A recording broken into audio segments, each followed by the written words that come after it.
जैसा कि आपको मालूम है, जन स्वराज अभियान के तहत पिछले वर्ष 2 अक्टूबर से गांधी वितिहरवा आश्रम पश्चिम चंपारण से हम लोगों ने चलना शुरू किया है। उस यात्रा को आज करीब करीब 11.5 महीने हो गए। इस 11.5 महीनों के दौरान हम लोग पश्चिम चंपारण से चल के पूर्वी चंपारण, शिवहर, गोपालगंज, सिवान, छपरा, वैशाली, समस्तीपुर होते हुए मुजफ्फरपुर में अभी हैं। मैं पिछले 2-3 हफ्तों से आपके जिले मुजफ्फरपुर में हूं और अभी आने वाले 10-15 दिन, 2 हफ्ते से ज्यादा और यहाँ रहूंगा। यहाँ पर गांव-गांव चल रहे हैं। इस पूरे 11.5 महीने में करीब करीब 3600-3700 गांव हम लोग चल कर गए हैं। वहाँ सिर्फ पदयात्रा नहीं की है, वहाँ समय बिताया है, लोगों से मिले हैं, वहाँ की समस्याओं को अपनी आंख से देखा है, लोगों से बातचीत करी है।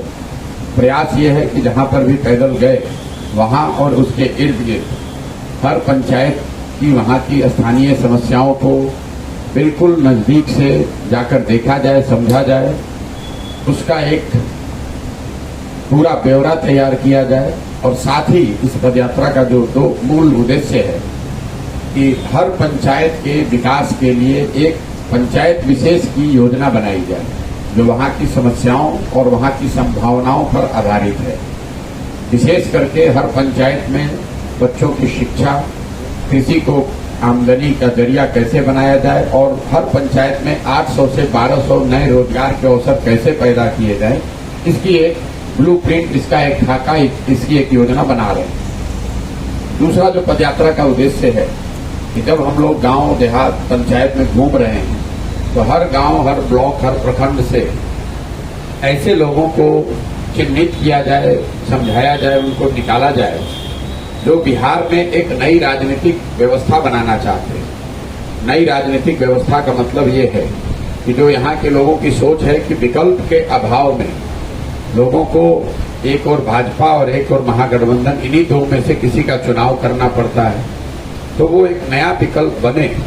इसके लिए हर वो व्यक्ति जो नया विकल्प बनाना चाहता है उसको साथ में लिया जाए और उसके साथ इस सोच को लेकर एक नया राजनीतिक सामाजिक संगठन बनाया जाए। पदयात्रा के दौरान ये प्रयास किया जा रहा है। जब पदयात्रा हमने शुरू करी थी तो अनुमान था कि हर प्रखंड से 20 ऐसे लोगों को जोड़ा जाएगा जो कि एक नया विकल्प, नया दल, नई व्यवस्था बनाना चाहते हैं। अभी की जो संख्या है करीब करीब हर प्रखंड से 2 से 2,500 लोग अभी तक की पदयात्रा के दौरान हर प्रखंड से 2 से 2,500 लोग जन स्वराज के संस्थापक सदस्य के तौर पर जुड़ रहे हैं या जुड़ने की इच्छा रखते हैं। उन्होंने हम लोगों से संपर्क किया या हम लोगों ने उनसे संपर्क किया। इसमें हर तरह के लोग हैं, सामान्य जनता है, सामाजिक कार्यकर्ता हैं, पहले से राजनीति में सक्रिय लोग हैं, अलग अलग दलों के ऐसे लोग हैं जो पहले राजनीति में सक्रिय थे, आज शिथिल पड़े हुए हैं, ऐसे लोग हैं जो नौकरी करते हैं, व्यवसाय करते हैं राजनीति में, लेकिन उनकी रुचि है बिहार को सुधारने के लिए, वो कुछ करना चाहते हैं। सभी तरह के लोगों को साथ में लेकर एक अभी तक की जो संख्या निकली है करीब करीब 125 ब्लॉक प्रखंड हम लोग कर चुके। हर प्रखंड से 2,000-2,500 का नंबर ये है जो कि जन स्वराज का संस्थापक सदस्य बन रहा है। जो पूरी परिकल्पना है कि जब ये पूरे बिहार में पदयात्रा हो जाए तो जो मैंने आपको बताया, शुरुआती सोच ये थी कि हर प्रखंड से 20 आदमी आएगा तो कम से कम 10,000 लोगों के साथ अगर दल बनाना है तो ये 10,000 लोग मिलकर दल बनाएंगे। लेकिन अभी की जो संख्या है इसके हिसाब से संख्या 10 लाख तक पहुंच सकती है अगर यही संख्या बनी रही तो अपना प्रयास ये है कि इतने लोगों को पहले जोड़ा जाए और तब सब लोगों के साथ बैठकर अगर दल बनाने की बात होती है तो हर दल को, हर व्यक्ति के विचार पे सबको साथ में लेकर एक दल बनाया जाए। मैं इस बात को जोर देकर बताना चाहता हूं कि जो भी दल बनेगा वो दल कोई प्रशांत किशोर का नहीं होगा, किसी एक जाति विशेष का नहीं होगा, किसी परिवार का नहीं होगा, उन सारे लोगों का होगा जो लोग इसको मिलकर बनाएंगे। इस पूरी परिकल्पना में अंतर यही है। कई लोगों को लगता है कि भैया दल क्यों नहीं बनाए हैं, या अगर आप जो कर रहे हैं दल तो बनना ही है कि नहीं बनना है। ऐसी बात नहीं, दल तो बनना ही है, लेकिन दल प्रशांत किशोर को नहीं बनाना है। दल उन लोगों को बनाना है जो कि एक नई व्यवस्था बनाना चाहते हैं। प्रशांत किशोर की भूमिका उसके नेता की नहीं है, उसके सूत्रधार की है। हमारा काम ये है कि हर प्रखंड, पंचायत, गांव, शहर से ऐसे लोगों को ढूंढ कर निकालें जो एक नया दल बनाना चाहते हैं और उनको बनाने में, अपने आप को संगठित करने में, आगे चुनाव लड़ने में जो मदद मैं पहले दलों की करता था, नेताओं की करता था, अब लोगों की कर रहा हूं। मोटे तौर पर ये जो अभी जन स्वराज की परिकल्पना है उसके तहत मैंने आपको ये बात बताई। इसके अलावा जो यात्रा के दौरान जो अनुभव रहे, विकास को लेकर, भ्रष्टाचार को लेकर, लोगों की अपेक्षाओं के आधार पे, उस पर आप जो सवाल चाहे वो आप कर सकते हैं। मेरे भाई देखिए, जब से इंडिया का गठबंधन बना है और उससे पहले जब बिहार में महागठबंधन बना, तब के मेरे बयान आप निकाल कर देखें। तब से मैं कह रहा हूं कि बिहार में पत्रकारों को अगर छोड़ दें और कुछ राजनीतिक व्यक्तियों को छोड़ दें, तो नीतीश कुमार की राष्ट्रीय स्तर पर बड़ी भूमिका के बारे में कोई बहुत सरगर्मी में देखता नहीं। जो बिहार में महागठबंधन नीतीश कुमार ने बनाया है, यह विशुद्ध तौर पर बिहार के लिए ये प्रयोग है। ऐसा नहीं है कि राष्ट्रीय स्तर पर कोई सोच के तहत बिहार में महागठबंधन बनाया गया। बिहार में महागठबंधन इसलिए बनाया नीतीश कुमार ने कि उनको इस बात का कहीं न कहीं इल्म था कि 24 में अगर लोकसभा में भाजपा जीत कर आएगी तो मुझे मुख्यमंत्री पद से हटाएगी, और अपना मुख्य, क्योंकि वो बड़े दल थे, तो उस अपनी कुर्सी 25 तक बची रहे, इसलिए उन्होंने भाजपा को छोड़कर महागठबंधन बना लिया। जहां तक इंडिया का सवाल है, इसको लेकर भी जब भी पत्रकार बंधु सवाल मेरे से पूछते हैं तो मैं ये बताता रहा हूं कि इंडिया गठबंधन के तहत विपक्ष का साथ में आना लोकतंत्र के लिए अच्छी बात है। विपक्ष अगर साथ में आए, विपक्ष मजबूत हो तो कई मायनों में भी उससे लोकतंत्र मजबूत होता है। लेकिन दलों के और नेताओं के साथ में आ जाने से ये जरूरी नहीं है कि जनता साथ में आ जाए। अगर आपके पास कोई नैरेटिव नहीं है, आपके पास कोई कार्यक्रम नहीं है, आपके पास आगे चलने का कोई रास्ता नहीं है, तो सिर्फ दलों के साथ में बैठ जाने से, दलों के नेताओं के साथ में बैठ जाने से, उनके चाय पीने से, नाश्ता करने से और प्रेस वार्ता करने से जमीन पर कोई आमूलचूल परिवर्तन नहीं आएगा। तीसरी बात इंडिया को लेकर मैं जो आपको बताना चाहता हूं कि ये तो अभी शुरुआती दिन है। सबसे आसान काम है नेताओं का एक साथ बैठना, महत्वपूर्ण है लेकिन ये आसान काम। जब सीट शेयरिंग की बात होगी, जब मुद्दे की बात होगी, तब आपको समझ में आएगा। जहां तक नीतीश कुमार का सवाल है और इंडिया में उनकी भागीदारी का सवाल है, तो बिल्कुल इसको ऑन रिकॉर्ड आप लिख लीजिए। 3 जो इंडिया की बैठक हुई, पहली बैठक पटना में हुई। नीतीश कुमार की ऐसी अपेक्षा थी कि वो इसके सूत्रधार के तौर पर उभरेंगे, इसके संयोजक बना दिए जाएंगे, तो पटना में तो वो हुआ नहीं। फिर नीतीश जी की आशा अपेक्षा थी कि बॉम्बे में ये हो जाएगा, सॉरी बेंगलोर में होगा। तो जो बेंगलोर में बैठक हुई उसमें संयोजक की तो कोई चर्चा हुई नहीं, इस गठबंधन के नाम की चर्चा हुई। उसमें भी आपने खबरों में देखा होगा कि सब लोग सहमत थे। जो नाम नीतीश कुमार ने सजेस्ट किया उस पर कोई सहमत नहीं हुआ। नीतीश कुमार एकमात्र बड़े लीडर थे जो इंडिया नाम से सहमत नहीं थे, तो वहां पर भी उनकी नहीं चली। तीसरी बार जब वो बॉम्बे में बैठक हुई, आपको जदयू वाले नहीं बताएंगे, हम बता रहे हैं, क्योंकि इंडिया वो बैठक में जो लोग बैठते हैं वो सब सीधे तौर से हमसे जुड़े हुए लोग हैं। तो तीसरी बैठक में नीतीश कुमार एजेंडा लेकर गए थे कि कास्ट बेस्ड सेंसस को इंडिया का मेन एजेंडा बनाया जाए। उसको भी इंडिया के सभी साथी गठबंधन दलों ने मुख्य मुद्दे के तौर पर नहीं स्वीकार किया। तो तीनों बैठकों में नीतीश कुमार को, वो चाहे आपको कुछ भी कहे, मैं आपको जो फैक्ट है वो बता रहा हूं कि तीनों बैठकों में नीतीश कुमार को जैसी अपेक्षा थी वो तो उनको मिल नहीं रहा है। और उसका कारण ये है कि भाई आपकी जब अपनी राजनीतिक ताकत है नहीं, आपकी अपनी कोई राजनीतिक क्रेडिबिलिटी है नहीं।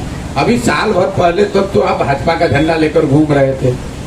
18 साल नीतीश कुमार मुख्यमंत्री रहे हैं, उसमें करीब करीब 14 साल तो खुद भाजपा के साथ गठबंधन में मुख्यमंत्री रहे।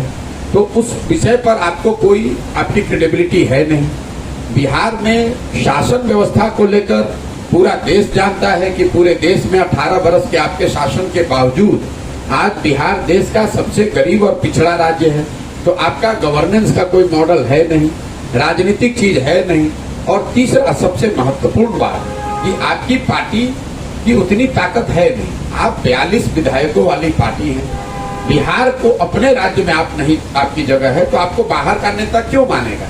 अगर आप इंडिया गठबंधन को देखेंगे तो उसमें कांग्रेस सबसे बड़ी दल है, दूसरे नंबर पर तृणमूल है, तीसरे नंबर पर डीएमके है, अब उन सारे दलों को दरकिनार करके कोई नीतीश कुमार को क्यों अपना संयोजक और नेता बना लेगा? ये तो लॉजिक की बात है, समझने की बात है।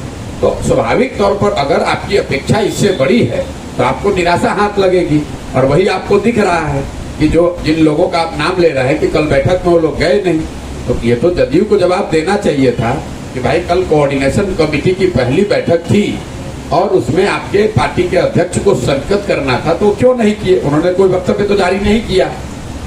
जैसे तृणमूल से अभिषेक बनर्जी को उसमें जाना था, अभिषेक बनर्जी और तृणमूल ने बयान जारी करके बताया कि हमको ईडी से नोटिस है, हमको उसमें शामिल होना है, इसलिए हम बैठक में नहीं आ रहे।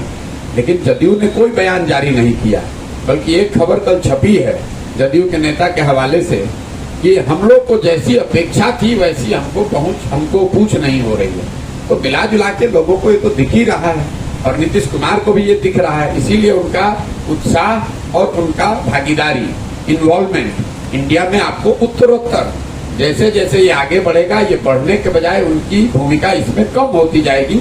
ये मेरा अपना राजनीतिक आकलन है, अगर गलत होगा तो आप हम भी यही बैठे हैं देखेंगे। लेकिन जितनी राजनीति मैं समझता हूँ, ऐसी कोई संभावना मैं नहीं देखता हूँ कि इंडिया अलायंस में नीतीश कुमार की कोई बहुत बड़ी भूमिका आगे आने वाले दिनों में हो जाए, ऐसा मैं देखता नहीं।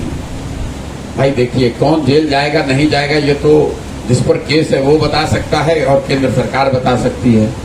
लालू जी जिन मामलों में उन पर केस हुआ है या जिन उनकी सजा हुई है, वो आज का केस नहीं है, वो तो 30 बरस से ज्यादा का केस है। उस पर बजाबता हर जगह हर तरह की न्याय प्रक्रिया और जांच की प्रक्रिया को पूरा करने के बाद न्यायालयों ने उनको सजा दी। न्यायालयों ने ही उनको राहत दी कि हेल्थ के ग्राउंड पर उनको बाहर निकलने की इजाजत मिली है। तो न्यायिक प्रक्रिया है, इसमें अगर आपने गलती किया है तो देश के न्याय व्यवस्था के तहत आपको सजा मिलेगी। इसमें हल्ला मचाने की कोई जरूरत तो है नहीं। अब स्वाभाविक तौर पर जिसको कष्ट होगा, जो पकड़ा जाएगा वो चिल्लाएगा, लेकिन मुझे ऐसा नहीं लगता है कि ये कोई आज का मामला है कि इसमें ये कहा जाए कि सीबीआई उन पर कोई दबाव बना रही है। ये तो 30 साल का मामला है, और इस 30 साल में सीबीआई कई बार उन सरकारों के भी अधीन रही है जिसके लालू जी स्वयं के हिस्सा थे। ऐसा तो आप कह नहीं सकते हैं कि भाई सीबीआई बायस्ड है, उनके खिलाफ कार्रवाई कर रही है। तो ये एक स्वाभाविक प्रक्रिया है। अगर आपने गलती किया है तो लॉ ऑफ द लैंड जो है वो आपको फेस करना पड़ेगा। हम गलती करेंगे तो हमको भी फेस करना पड़ेगा, लालू जी करेंगे तो उनको भी फेस करना पड़ेगा। देखिए, जहां तक बिहार में कानून व्यवस्था का सवाल है, तो जब महागठबंधन बना था तब से ये सुगबुगाहट और ये चर्चा या लोगों के मन में डर था कि महागठबंधन के दौरान बिहार में कानून व्यवस्था की स्थिति बिगड़ सकती है। बिहार में कानून व्यवस्था की स्थिति महागठबंधन के बाद बनने के बाद बिगड़ी, ऐसी बात नहीं है। कानून व्यवस्था की स्थिति बिगड़नी शुरू हुई है 2017 से, और उसका एक मूल कारण है शराबबंदी। पहला जो कारण है वो है शराबबंदी। शराबबंदी की वजह से प्रशासन का, पुलिस प्रशासन का एक बड़ा हिस्सा अपना रूटीन लॉ एंड ऑर्डर को छोड़कर सिर्फ इस बात में लग गया कि शराबबंदी को लागू किया जाए, शराबबंदी को छुपाया जाए, शराबबंदी से कमाया जाए। तो प्रशासन का एक बड़ा तंत्र जब शराब और उससे जुड़े हुए कारोबार में लग गया, तो उससे कानून व्यवस्था बिहार में बिगड़नी शुरू हुई। दूसरा, जब बालू माफिया का एक, यहाँ पर आप देख रहे हैं पिछले 5-7 सालों में उत्तरोत्तर बालू माफिया का प्रभाव जमीनी स्तर पर बढ़ता जा रहा है। तो ये जो दो शराब माफिया और बालू माफिया का जो प्रभाव धीरे धीरे बढ़ा, इसकी वजह से लॉ एंड ऑर्डर बिगड़नी शुरू हुई। प्रशासन का ध्यान रूटीन लॉ, सामान्य लॉ एंड ऑर्डर के बजाय बालू और शराब के काम पर ज्यादा है। इसमें नया मोड़ तब आया जब महागठबंधन बनाया गया है। जैसा कि मैं आपको बता रहा हूँ, लोगों की आशंका थी, क्योंकि आरजेडी का जो इतिहास रहा है, ये लोग जब भी सरकार में आए हैं तो कानून व्यवस्था बिगड़ी है। इसी राज्य ने आरजेडी के 15 साल का वो दौर देखा है जिसमें बिहार में शासन को जंगल राज बताया गया। तो आरजेडी के आने के बाद जो शक था, जो डर था लोगों का, वो धीरे धीरे चरितार्थ होता हुआ दिख रहा है। मैं अक्टूबर से मैंने चलना शुरू किया, अक्टूबर, नवंबर, फरवरी तक लोग ये बताते मिले रास्ते में कि देखिए महागठबंधन बना है, कहीं कानून व्यवस्था गड़बड़ ना हो जाए। लेकिन फरवरी के बाद मैं इसमें बिल्कुल परिवर्तन देख रहा हूँ। हर दिन लोग अब ये मान रहे हैं कि कानून व्यवस्था बिहार में बहुत तेजी से बिगड़ी है। अपहरण, डकैती, लूटमार बहुत तेजी से बिगड़ा है। और इसकी वजह यह है कि सरकार में जो लोग बैठे हुए हैं उनका जो अपना राजनीति का या प्रशासन को चलाने की उनकी जो शैली है, उनका जो विचारधारा है, उनका क्रियाकलाप है, उसको इस राज्य के लोगों ने 2-3 दशकों से देखा है। उनके शासन में रहते हुए आप अच्छे कानून व्यवस्था की बात सोच ही नहीं सकते हैं। और वही चीज हो रहा है, जो लोगों का डर था वो जमीन पर होता हुआ दिख रहा है। तो मैं आपको 2 बात जो बता रहा हूँ कि कानून व्यवस्था बिगड़ी शराबबंदी और बढ़ते हुए बालू माफिया और उससे जुड़े हुए लोगों की वजह से। प्रशासन का ध्यान शराबबंदी और बालू के अवैध कारोबार से जुड़े हुए लोगों पर है। और साथ साथ जो अब नया गठबंधन महागठबंधन की सरकार है, इस सरकार में वैसे लोग हैं जो कानून व्यवस्था को ठेंगे पर रखना अपने लिए शान और अपनी ताकत का प्रदर्शन मानते हैं। और वही कहीं न कहीं तीनों चीजों के मिश्रण से आपको कानून व्यवस्था बिगड़ती दिख रही है। और इन सब के बीच में जो आपके होम मिनिस्टर हैं, जो मुख्यमंत्री भी हैं, नीतीश कुमार जी ने बिहार की जनता को उसकी अपनी किस्मत के हवाले छोड़कर एक तरीके से तिलांजलि दे दी है कि जिसको जैसे जीना है जी जिंदा रहिए, जिसको जो करना है कीजिए, मुझे मेरी कुर्सी प्यारी है, मुझे अपनी कुर्सी बची रहे, बिहार की जनता का जो होना है वो होता रहे। जेडीयू वाले का कहना है कि प्रशांत किशोर का अपना कोई अस्तित्व नहीं, वो बेवजह नीतीश कुमार तक पीछे उछाल रहे हैं। नहीं, ठीक बात है, मेरा तो कोई अस्तित्व नहीं है और इसके लिए तो हमने तो कहीं दावा किया नहीं कि मेरा कोई बहुत बड़ा अस्तित्व है। मैं तो बहुत बिल्कुल साधारण व्यक्ति हूँ और मैंने कोई दल बनाया नहीं है। जदयू तो बहुत बड़ी पार्टी है, जदयू में बड़े बड़े लीडर हैं। मैं तो एक साधारण व्यक्ति हूँ और पिछले 1 साल से 10, 20, 25, 50 लोगों के साथ गांव-गांव पैदल चल रहा हूँ। जो देख रहा हूँ, जो अनुभव कर रहा हूँ, जो लोगों से सुन रहा हूँ, उसके आधार पर बिहार की जो एक परिस्थिति है उस पर मैं अपना मंतव्य रख रहा हूँ। इसको कैसे बेहतर बनाया जा सकता है उसके लिए प्रयास की दिशा में अपना कंधा लगाना चाहता हूँ। ना हम सरकार में हैं, ना हम विपक्ष में, हम कोई राजनीतिक दल हैं नहीं, तो हमारा अस्तित्व तो कुछ नहीं है। हम बिहार के एक साधारण परिवार के लड़के हैं और भगवान ने जो भी हमको थोड़ी बहुत शक्ति बुद्धि दी है वो मैं लगाना चाहता हूँ कि बिहार की स्थिति को कैसे सुधारा जाए। जदयू का अस्तित्व बहुत बड़ा है, वो लोग शासन व्यवस्था में हैं, उनके बड़े बड़े लीडर हैं, तो उन पर ये जिम्मेवारी है कि बिहार की जनता की स्थिति को सुधारें। इस बात का जवाब दें कि 18 वर्ष के नीतीश कुमार के शासन के बाद भी आज बिहार देश का सबसे गरीब राज्य है कि नहीं है। आज 18 वर्ष के उनके सुशासन के बाद भी बिहार देश का सबसे गरीब, सबसे पिछड़ा, सबसे ज्यादा बेरोजगारी वाला, भुखमरी वाला राज्य है कि नहीं, और अगर है तो इसके लिए कौन जिम्मेवार है, इसका जवाब उन्हें देना चाहिए। प्रशांत किशोर क्या कहते हैं नहीं कहते हैं इसका तो कोई महत्व नहीं है। तो ये जो व्यवस्था हम बना रहे हैं, जो लोग इसमें जुड़े हुए हैं जिले, प्रखंड और पंचायत के स्तर पर, उनके सलाह मशवरा से सब लोग मिलकर जो निर्णय लेंगे वो किया जाएगा। 2 अक्टूबर को कोई पार्टी का अनाउंसमेंट है कि नहीं है, इस पर मैं कोई व्यक्तिगत टिप्पणी नहीं कर सकता। विरोधी पार्टियों के लोग जनसुराज को भाजपा की बी टीम बता रहे हैं। नहीं, देखिए, स्वाभाविक है जब यहाँ जो 2 धारा है, जो 2 दल हैं, एक भाजपा और एक महागठबंधन, इन दलों को वर्षों से मुफ्त का वोट लेने का आदत लग गया है। भाजपा को लालू जी का डर दिखाकर वोट लेने की आदत पड़ी हुई है। लालू जी को भाजपा का डर दिखाकर मुसलमानों का वोट लेने का आदत पड़ा हुआ है। और ये लोग जानते हैं कि इन्होंने काम नहीं किया है, ये जानते हैं कि जनता इनसे नाराज है, लेकिन अंततोगत्वा जनता मजबूरी में लालू जी के डर से भाजपा को और भाजपा के डर से लालू जी को वोट देगी, इसी से इनकी दुकान चलती है।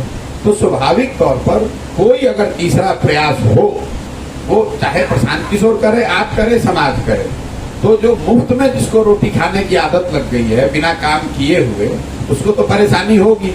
तो नीतीश कुमार के पार्टी वाले बताएंगे, आरजेडी वाले, महागठबंधन वाले बताएंगे कि हम भाजपा के बी टीम है, और भाजपा वालों से जाकर पूछिएगा तो वो बताएगा कि ये नीतीश कुमार के बी टीम है।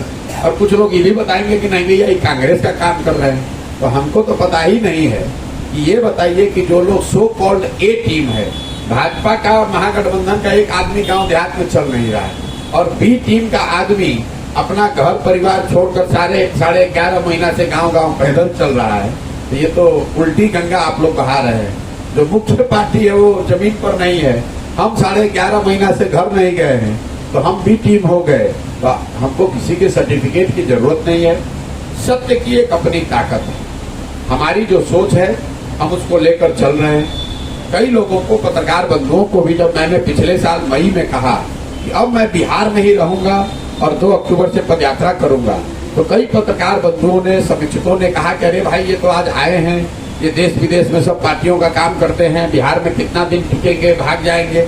लेकिन आप देख रहे हैं पिछले 2 मई 2022 के बाद से मैं लगातार बिहार में ही हूँ।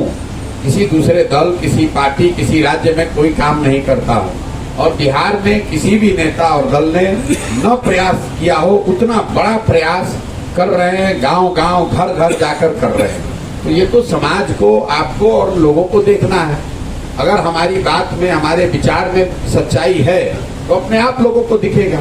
कोई भी काम आप जब शुरू करते हैं तो पहले दिन से हर व्यक्ति तो आपकी बात मान नहीं लेगा। लोगों का मानना कि भाई इनमें ये जो बात कर रहे हैं इसमें कितनी सच्चाई है, ये तो समय के साथ ही पता चलेगा। कि क्या है, तो जैसे दूसरे दल बन रहे हैं, उसमें आरजेडी में तेजस्वी यादव बता सकते हैं कि क्या होगा, लालू यादव बता सकते हैं, जदयू में नीतीश कुमार बता सकते हैं, लेकिन जन सुराज तो कोई प्रशांत किशोर का दल है नहीं, तो प्रशांत किशोर बताएंगे क्या? बहुत बहुत धन्यवाद।